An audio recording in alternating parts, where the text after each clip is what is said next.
Vacation summer ക്യാമ്പിന് പോകാനായിട്ട് school bus കിട്ടാതെ കട്ട പോസ്റ്റായിട്ടിരിക്കുകയാണ് കേട്ടോ. സ്കൂൾ ബസ് കിട്ടാത്തതുകൊണ്ട് നമ്മൾ നേരെ ഏരൂർ ബൗൺസിലേക്ക് വന്നു.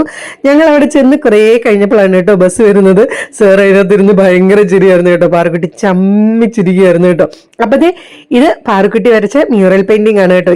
ഇതുകൂടാതെ ഒരു മയിലിനെയും കൂടി പെയിന്റ് ചെയ്തിട്ടുണ്ട്. ആ കാണുന്ന മയിലില്ലേ, അതേപോലത്തെ. ഇത് പാറുക്കുട്ടിയുടെ അല്ല കേട്ടോ. അപ്പത്തേ കുട്ടികളൊക്കെ എന്ത് ഭംഗിയായിട്ടാണ് നോക്കി പെയിന്റിങ് ചെയ്ത് വെച്ചിരിക്കുന്നത്. ഇത് കുറച്ചുകൂടെ വലിയ കുട്ടികൾ ചെയ്തതാണ് കേട്ടോ. മ്യൂറൽ പെയിന്റിങ്സ് മാത്രമല്ല, മധുബനി പെയിന്റിങ്സും അങ്ങനെ പെയിന്റിങ്സിൽ തന്നെ കുറെ വെറൈറ്റി ഉള്ള സാധനങ്ങളൊക്കെ ഉണ്ടായിരുന്നു. അമ്മുക്കുട്ടി ദേ ക്ലേ മോഡലിംഗിന്റെ എക്സിബിഷനൊക്കെ കണ്ടുകൊണ്ടിരിക്കുകയാണ്. ഇതിന്റെ ഇടയ്ക്ക് പാറുക്കുട്ടി ചെറിയൊരു സ്പീച്ചൊക്കെ പറഞ്ഞു നമ്മുടെ മ്യൂറൽ പെയിന്റിങ്ങിനെ പറ്റി. സർട്ടിഫിക്കറ്റ് ഒക്കെ കിട്ടി. ദേ ഇതാണ് കേട്ടോ പാറുക്കുട്ടി വരച്ച പടം. അങ്ങനെ ദേ നമ്മൾ അവിടെ നിന്ന് കുറച്ച് ഫോട്ടോസ് ഒക്കെ എടുത്തിട്ട് തിരിച്ച് വീട്ടിലേക്ക് പോകാമെന്ന് വിചാരിച്ചു.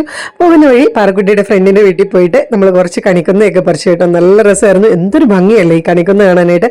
അപ്പൊ എല്ലാവർക്കും അഡ്വാൻസ് ഹാപ്പി വിഷു.